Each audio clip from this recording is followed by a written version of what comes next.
रसखान की सवैया देखिए। मानुस हूँ तो वही रस खाने, बसो ब्रज गोकुल गाँव के ग्वारन।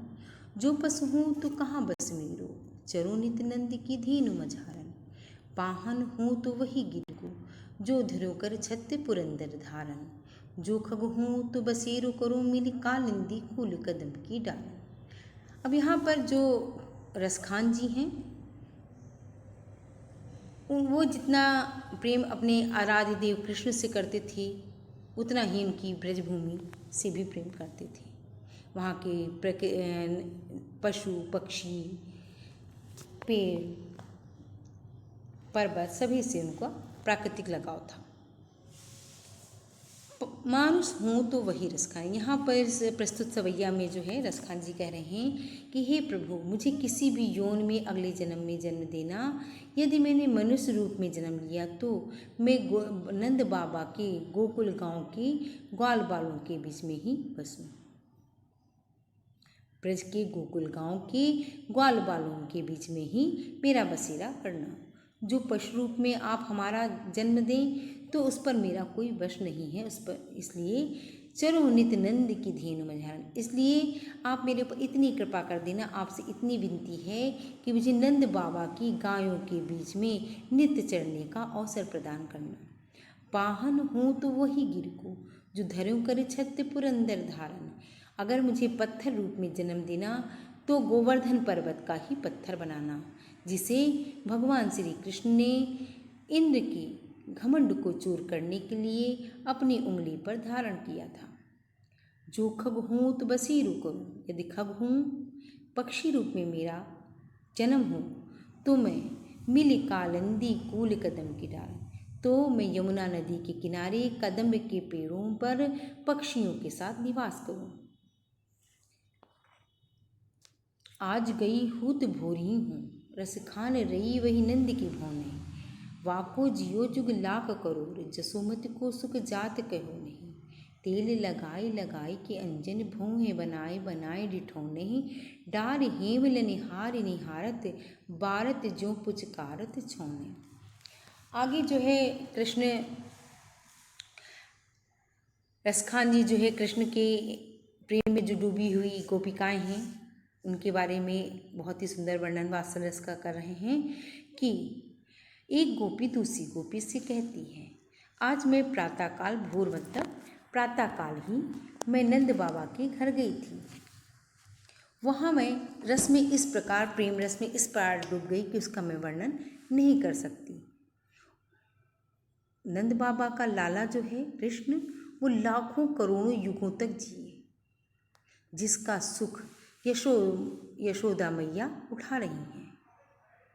तेल लगाए लगाए के अंजन, अपने कान्हा को वो तेल लगा रही हैं, आँखों में अंजन लगा रही हैं, भौहें उनकी सजा रही हैं, संवार रही हैं और उनके मत्थे पर काजल का टीका लगा रही हैं।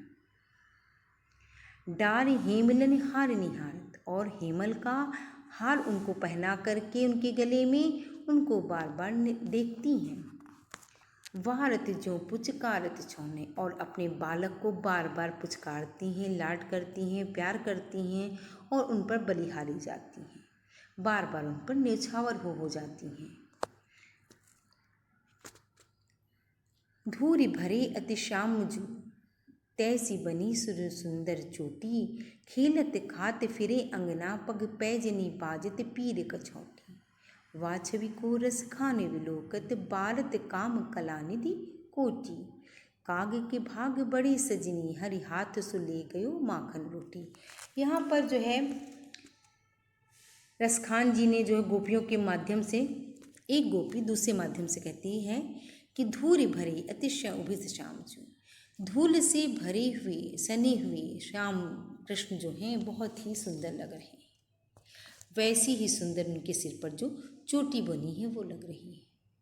खेल खेल कर खेलत खात फिरे अंगना, अपने आंगन में खेल खेल कर वो खा रहे हैं और उनके पैरों की पैजनी बज रही है और उन्होंने पीले रंग की कछौटी पहन रखी है, कच्छा पहन रखा है।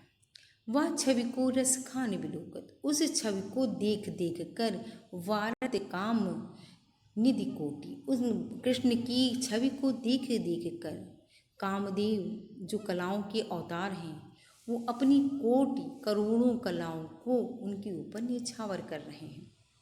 कागे के भाग बड़े सजनी हरि, हाथ सुलोई गयो माखन रोटी। हे सखी, कौवा कितना भाग्यशाली है जो कृष्ण के हाथ से माखन रोटी छिना कर ले गया है और खा रहा है। जा दिन तेवानंद का छोरा, या बन धीन चराए गयो है। मोहन तान गोधन गावत, धीन बजाए रिझाए गयो है। वा दिन सो कछ टोना सो कै, रस खान ही में समाये गयो है। को न काहू की कान करे, सिगरो ब्रज वीर बिकाए गयो है। यहाँ गोपियाँ जो हैं आपस में बातचीत कर रही हैं और कह रही हैं जिस दिन से नंद का छोरा कृष्ण के लिए आया है, नंद का जो छोरा है, बालक है कृष्ण, वो वनों में धेनु गाय को चराने आने लगा है, उस दिन से उसने अपनी मोहिनी तान से मन को मुग्ध कर देने वाली तान से गोधन गा करके, बेनु बंसी को बजा करके, बेनु बंसी को कहते हैं, बंसी को बजाकर सभी के मनों को उसने अपने वश में कर लिया है। सबके मनों को अपने मंत्र मुग्ध कर दिया है बांसुरी से। वह दिन सो कछ टोना सो के, ऐसा लगता उसने उस दिन से ही सभी के हृदयों पर कोई जादू कर दिया है, टोना कर दिया है। जो रसखान ही में समा, सबके हृदय में कृष्ण का ही वास हो गया है। को न काहू की कान करे, कान करना, कोई भी गोपी अपनी मर्यादा का पालन नहीं करना चाहती और सारे ब्रज के लोग ही जो उस वीर कृष्ण के हाथों जैसे लगता है बिक गए हैं। कान भये बस बांसुरी के, अब कौन सखी हमको चाहिए। निसधौ से रहे संग साथ लगी, ये सौतन तापन क्यों सही है। निज मोहि लियो मनमोहन को, रस खान सदा हमको दहिए। मिल आओ सभे सखी भाग चले, मिल भाग चले अब तो ब्रज में बांसुरी रहिए। कान भये बस बांसुरी के, अब कौन सखी हमको चाहिए। यहाँ पर गोपियाँ जो हैं कृष्ण से कह रही हैं, वो एक सखी अपनी दूसरी सखी से कह रही है कि हे सखी, कृष्ण तो अब बंसी के वश में हो गए हैं, अब हमें कौन चाहेगा। निसधौ से रहे संग साथ लगी, दिन रात तो वो इनके साथ में ही रहती है। हम गोपियों के प्रेम के कारण यह सौतन तापन क्यों सहिए। हम गोपियों के प्रेम के कारण ये सौतन जो है कभी इनसे दूर तो होगी नहीं, तो ये सौतन के तपन को क्या सहेगी, इसका तो कभी वियोग होगा नहीं कृष्ण से कि जो सौतन का तापन सहे, सौतन के डाह को सहे। जिन मोहि लियो मनमोहन को, रस खान सदा हमको दहिए। जिसने मेरे प्यारे कृष्ण को मन को उनको कृष्ण को वश में कर लिया है, ऐसे रसखान सदा हमको देंगे। इनकी ये बांसुरी जो है हमको हमेशा ही दाह करेगी, हमसे जलेगी। मिली आओ सबे सखी चली भाग चली, अब तो ब्रज में बांसुरी है। चलो सखियों हम सब मिलकर भाग चलते हैं, यहाँ पर तो सिर्फ बंसी का ही वास होने वाला है। मोर पंखा सिर ऊपर रखी हूँ, गुंज की माल गरे पहरूंगी। ओढ़ पीताम्बर ले लुकटी, बन गोधन ग्वारन संग फिरूंगी। भाव तो मोहि मेरो रस खाने, सो तेरी कहे सब स्वामी करूंगी। या मुरली मुरली धर की, अधरान धरी अधरान धरूंगी। अब यहाँ पे सखियाँ जो हैं कृष्ण से अनन्य प्रेम करती हैं और उस प्रेम को व्यक्त करने के लिए एक सखी दूसरी सखी से कृष्ण बनने का आग्रह करती है। सखी जो है कृष्ण बनने को तो तैयार है, वो जो कुछ उनको अच्छा लगता है सब कुछ करने को तैयार है, किंतु वो बंसी को अपने अधरों पर रखने को नहीं तैयार है। मोर पंखा सिर ऊपर रखी हूँ, कृष्ण सखी कह रही है कि मैं मोर का पंख जो है अपने सिर पर धारण कर लूँगी, गुंजे की माला भी अपने हृदय पर गले में पहनूंगी और पीले रंग का पीताम्बर ओढ़कर लकड़ी लेकर बन बन ग्वाल बालों के साथ फिरूंगी। भाव तो मोहि मेरो रस खाऊं, मेरे कृष्ण को जो कुछ अच्छा लगता है वो सब कुछ मैं करने के लिए तैयार हूँ। सो तेरे कहे सब स्वांग करूँगी, तेरे कहने से मैं वो सब कुछ करने को तैयार हूँ।